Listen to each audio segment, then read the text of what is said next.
ओम Sai Ram. Happy Thursday. मेरे बच्चे, जो भी तुमने मुझसे कुछ भी मांगा है, सब कुछ मिलेगा तुम्हें। सब कुछ देने वाला है तुम्हारा बाबा। लेकिन पता है तुमको, तुम्हारा बाबा सही समय का इंतज़ार कर रहा है। तुमको वो सही समय पर दूंगा जो तुमने मुझसे मांगा है। थोड़ा इंतज़ार करो आप। निराश मत होना, आशा मत छोड़ना। तुम्हें तुम्हारा रिजल्ट नहीं मिल रहा है ना, जो तुमने मांगा है तुम्हें नहीं मिल रहा है, तो ये समझना कि हो सकता है इसके पीछे कुछ राज है। सही समय नहीं है उस प्रेयर को सुनने का। तुम नाराज़ क्यों होते हो? तुमने बहुत कुछ खोया है, मुझे पता है। तुम्हारे इज्जत का सवाल है, ये भी मुझे पता है। लेकिन मेरे बच्चों, नाराज़ मत हो। सही समय आने का इंतज़ार करो, मिलेगा सब कुछ।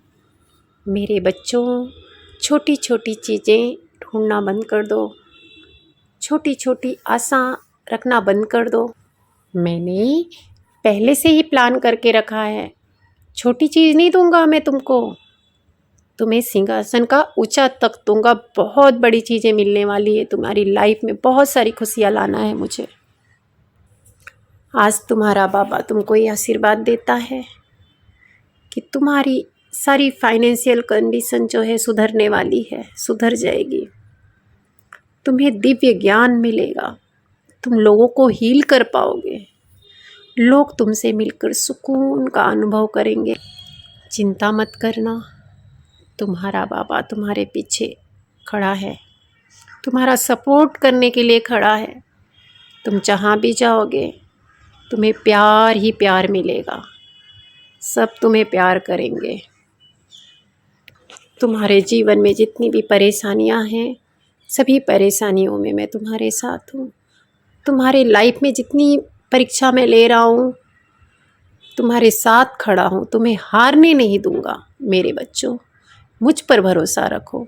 ओम साई राम, जय साई राम। ओम साई राम। बाबा का संदेश आपने सुना। अब आज बाबा का मैसेज कहानी के जरिए जो मैं बाबा देते हैं, मैं आप लोगों के सामने लाती हूँ। आपको पता है कि आप लोग बहुत जल्दी नाराज़ हो जाते हो बाबा से, अपनी आशाएं छोड़ देते हो। ठीक है, किसी भी समस्या या दुख से आपको बचना है ना, जो भी इच्छा आपके मन की पूरी नहीं हो रही है, तो ये कहानी बहुत ध्यान से सुनना। प्लीज़ वीडियो स्किप मत करना। बहुत अच्छा मैसेज है बाबा का। एक कहानी आप ध्यान से सुनना। एक गांव रहता है, गांव क्या राज्य रहता है। वहाँ पे एक पंडित बहुत दिव्य शक्ति वाला रहता है, बहुत धर्मात्मा रहता है।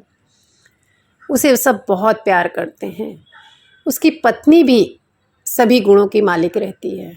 ऐसा गृहस्थ आश्रम में रह के भी उसे लोभ लालच नहीं रहता है। बाबा कहते हैं जो लोभ और लालच को त्याग दे, असली धर्मात्मा वही होता है, असली इंसान वही होता है। आजकल कलयुग में ये चीज़ें बहुत कम देखने को मिलती है, लेकिन ये सच्चाई है। वीडियो बड़ा होगा, लेकिन ध्यान से देखना, ध्यान से सुनना।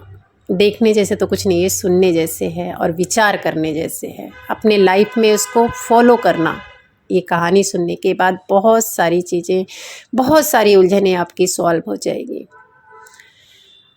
तो जो पंडित रहता है बहुत धर्मात्मा रहता है, उसकी बीवी भी वैसे ही रहती है। राजा जो है उसको अपना गुरु मानता है और उसको हर चीज़, हर एक ज़रूरत का ख्याल रखता है। कभी भी पंडित जो है उनसे कुछ मांगता नहीं है, और अगर राजा देते भी हैं तो लेता नहीं है। हर एक चीज़ का ख्याल जो है राजा उनसे रखता है। लोग उनकी बहुत इज्जत करते हैं, क्योंकि उनके अंदर लोभ लालच जैसा कोई भी चीज़ें नहीं थी।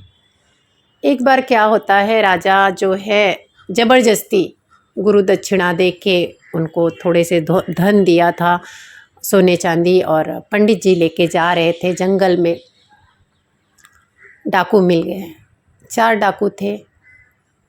उन्होंने धन छीन लिया, जो पंडित ने लिया था, राजा ने जो दिया था। उसके बाद सोचा कि अगर ये जिंदा रहेगा तो ये पंडित को तो राजा बहुत प्यार करता है, लोग भी बहुत प्यार करते हैं, तो मुझे मरवा डालेगा। तो इसका जिंदा रहना जो है वो ठीक नहीं है। लेकिन उनके मन में विचार आता है तो उन्होंने उसका दोनों हाथ काट लेते हैं चारों मिलके। उसके बाद एक कुएं में डालते हैं। बाबा की ऐसी महिमा थी कि वो कुआं जो था पानी नहीं था, उसमें सूखा हुआ था। पंडित उसी में पड़ा रहता है। 2-4 दिन बीत जाते हैं ऐसे ही। राजा शिकार करने के लिए अपने कुछ सिपाहियों के साथ, कुछ लोगों के साथ जंगल आता है। उनको प्यास लगती है तो राजा कहते हैं कि मुझे पानी पीना है। तो उनके जो सिपाही थे वो लोटा ले जाके पानी कुएं में डालते हैं। तो वहाँ से अंदर से आवाज़ आती है कि भाई ज़रा संभाल के करना, मुझे लोटा लग ना जाए और इस कुएं में पानी नहीं है। तो जब आवाज़ सुनते सिपाही तो बोले ये तो ज़रूर पंडित की आवाज़ है, ये तो वही पंडित है। देखते हैं तो वही पंडित रहता है। जाते हैं, राजा को बोलते हैं कि महाराज, राजन, वो जो पंडित जी हैं वो कुएं में गिरे हुए हैं। फिर रस्सी डाल के उनको बाहर निकाला जाता है। देखते हैं राजा तो उनके दोनों हाथ कटे हुए रहते हैं। बोलते हैं महाराज आपके दोनों हाथ कैसे कट गए? बोले कि कुछ नहीं, मेरे कुछ कर्मा थे, प्रारब्ध थे जो ऐसा हुआ। पूछते हैं किसने काटा, लाख पूछने पर भी वो कुछ बताते नहीं हैं। अपने घर पे लेके जाते हैं, बहुत सेवा करते हैं। राजा पंडित जी को बहुत मानते हैं तो बहुत इलाज से लेके छोटी सी छोटी ज़रूरत जो थी उनकी सेवा करने में लगा देते हैं। घर जाने नहीं देते हैं, बोलते हैं कि नहीं, यहाँ पे आपका बड़े से बड़े डॉक्टर इलाज करेंगे, आप यहीं रहो, और अपने ही पास रखते हैं। एक दिन पंडित जी वहाँ बैठे थे, तभी 4 जो डाकू उन्होंने हाथ काटा था पंडित जी का, वहीं से गुजर रहे थे। साधु के भेष में थे। पंडित जी ने तुरंत पहचान लिया कि इन्होंने मेरा हाथ काटा है। उन्होंने राजा को कहा, आप हमेशा मुझसे कहते थे ना कि धन ले लो, धन ले लो, तो एक काम करो, आप ये चारों को बुला के दे दो, ये हमारे मित्र हैं। आप मुझे दो या हमारे मित्र को दो, बात एक ही है, आप इनको दे दो धन। राजा बहुत आश्चर्यचकित होते कि आज तक पंडित जी ने कभी ऐसा नहीं कहा कि किसी को देने की बात नहीं कही, आज पहली बार कहे हैं तो इनकी बात को मानना पड़ेगा, कुछ बात इसमें है। बुलाते हैं उनको प्यार से। अब जब चारों डाकू आते हैं, पंडित जी को देख के उनके प्राण सूख जाते हैं कि अब तो अपना अंत होने वाला है, इन्होंने ज़रूर मुझे पहचान लिया, पहचान के ही मरवाना चाहते हैं। लेकिन होता है उसका अपोजिट, और राजा उनको बड़े आदर सत्कार से लेके जाता है अपने जो धन को उसमें। वहाँ पे बोलता है आपको जितना धन चाहिए आप ले लो। उन लोग लालची तो थे ही, बहुत सारा सोना चांदी हीरा मोती जो भी जवाहरात थे सब भर लिए। अब भर तो लिए लालच में, लेकिन लेके कैसे जाएं, उठा ही नहीं पा रहे थे। राजा ने अपने सिपाहियों को आदेश दिया कि इनको सुरक्षित घर पे पहुंचा दो, गाड़ी में लाद करके। गाड़ी में भर करके सिपाही रास्ते में लेके जा रहे थे तो जो सिपाही का हेड था उसके मन में आया कि आज तक पंडित जी ने कभी किसी को धन देने की बात नहीं की, धन की बात तो करते नहीं, वो इतने बड़े धर्मात्मा है कि उनको धन की लालच नहीं है, इन चारों को कैसे कह दिया। तो बस उन्होंने पूछ लिया कि आपका क्या रिश्ता है पंडित जी से? तो बोलने लगे कोई रिश्ता नहीं। तो बोले फिर आपने कौन सा उपकार जो है पंडित जी पे किया है जो इस तरह से बात कर रहे हैं? तो कहने लगे वो चारों कि उनकी जान हमने बचाई है, उनको मर रहे थे वो, उन्हें हमने बचा लिया। उनके हाथ दोनों कट गए, नहीं तो गला कट जाता। इतना झूठ जब सुनते हैं धरती माता फट जाती है, उनसे बर्दाश्त नहीं होता है, धरती में वो चारों समा जाते हैं। अब क्या होता है, इतना धन लेके सिपाही परेशान हो जाते कि क्या करूं, अभी ये लोग तो चारों यहाँ से चले गए, अब धन किसको? वापस लेके वो राजमहल में आते हैं और राजा से कहते हैं ऐसी ऐसी कहानी हुई। पंडित जी सुनते ही चीख चीख कर रोने लगते हैं। राजा कहते हैं पंडित जी क्यों रो रहे हो? आप ही तो हमें कहते हो कि माया नहीं करना है, तो ये क्या है? आप अपने मित्र के जाने पे क्यों उदास हो रहे हो, क्यों रो रहे हो, क्यों चिंतित हो रहे हो? तो उन्होंने कहा कि महाराज इन्होंने मेरे ऊपर उपकार किया था, मैं इसलिए नहीं रो रहा हूँ।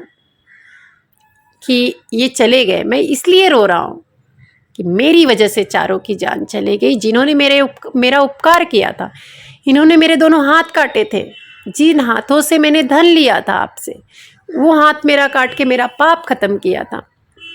और आज ये लोग मेरी वजह से मर गए। मैं भगवान से रो रो के यही कहता हूँ कि भगवान मैं और कुछ नहीं कर सकता, क्योंकि वो आपके पास चले गए। बस इनके लिए प्रार्थना करता हूँ कि इनको अपने चरणों में स्थान देना, इन्होंने मेरा पाप काटा है।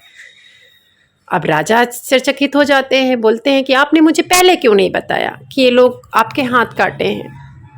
तो बोले कि अगर मैं आपको बता देता तो आप इनको सजा देते, दंड देते, और मैं ये नहीं चाहता। और फिर आप इनको धन नहीं देते। मैंने इनको धन इसलिए दिलाया कि ये धन के लालची थे।